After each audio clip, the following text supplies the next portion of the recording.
Барлықтарыңа сәлем, құрметті көрермендерім, Гүлдер әлем каналына қош келдіңіздер. Менің есімім Асия, мен Батыс Қазақстаннан тұрамын. Бүгінгі түсірілімде сіздерге қызанақтың тағы да басқа байлау түрін көрсетемін. Менің міне көрсетіп тұрғаным өткенде видеода көрсеткен, міне бірталай өсіп қалды, көріп тұрсаңыздар. Барлығы гүлдеу үстінде. Міне жерлерді көрсетіп жіберейін. Міне көріп тұрсаңыздар, бойын қараңыздар. Бойы өте үлкен болып кетті. Яғни, міне көріп тұрсаңыздар, мына жағы биікте, мына жағасы. Яғни бұл жерлерде әртүрлі сорттар, гибридтер бар. Міне көріп тұрсаңыздар, әр жағына да егіп жайлап бастап жатырмын. Қызанақтың көптеген түрлері бар. Мына жерде мысалы менде сарысы, жасыл, қандай түрі бар тағы да?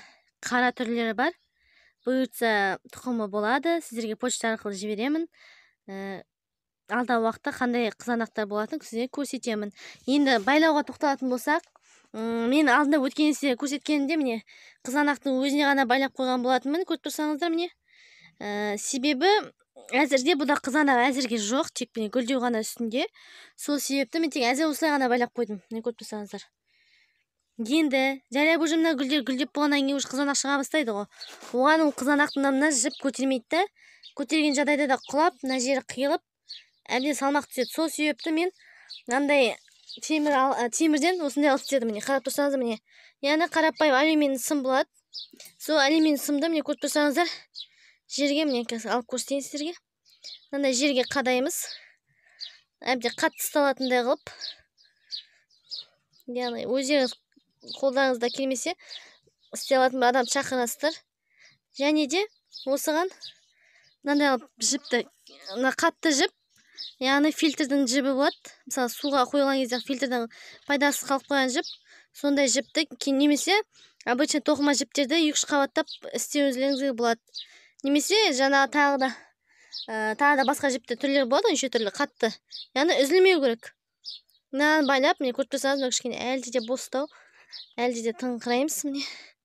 Көріп тұрсаңыздар осыған келіп міне осылай орап тастаймыз. Орап тастағаннан кейін міне көріп тұрсаңыздар міне жайлап қызанағымызды осыған қарай бүйтіп кішкене қарай құлатамыз. Яғни кішкене әлде де жақынырақ істеуге болады. Негізінен кәтті алып жіберейін. Тағы да кішкене жақынырақ істейін, себебі қызанағымыз кішкене тартылып кетті. Так. Тамыры зақымдалады деп қорықпаңыздар. Зақымдалмайды, енді болды міне. Енді қатты ұсталып тұр.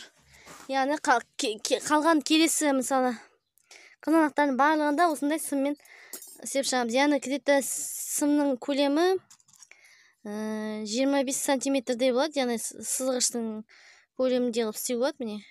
Яғни басын сәл ілмешек тәрізді қылып, міне плоскоуыз бар менде. Сол плоскоуызбен майыстырып, жайлап осылай істей береміз. Келесі де міне тоже осылай. Қарап тұрсаңыздар, көріп тұрсаңыздар міне ілмешек тәрізді. Жақынырақ істейміз. Себебі жаңа байланды көріп тұрғаныңыздай әбден саламыз да осыған жіптен байлап орап тастаймыз. Сонда қызанағымыз өте қатты, көріп тұрсаңыздар міне қатты ұсталып тұр. Осылай әбден өсе береді, жоғарыға шейін. Міне көрсетейін сіздерге. Жоғарыға шейін өсе береді. Суаруға көбісі қалай суарасыздар деп сұрайды. Мен суарғанда мына астын үлкейтуім керек. Әзірге міне үлкейтіліп жатқан жоқ. Алдында суардым неше күннен бері, содан бері тұр. Енді бұны астын жай үлкейтіп, су құйып, шөппен жауып тастауым керек. Себебі міне көріп тұрсаңыздар, мына қызанағымыз. Қоңыздар да жүр іште. Көріп тұрсаңыздар, мынау крупный болып шығатын қызанақ, яғни гүлді крупный міне көріп тұрсаңыздар. Ал мынауымыз ұсақтау келген, міне гүлі кішкене ұсақтау. Солай қызанақты осылай да байлауға. Ал даладағы байлаудың қызанақтығын тағы да видео түсіремін. Қалай байлау керектігін қызанақты каналға жазылыңыздар. Тағы да видеолар болады. Барлығымызда яғни егін науқаны басталып жатыр, қызып жатыр дегендей. Сондықтан алдағы уақытта назарда болыңыздар, сау болыңыздар.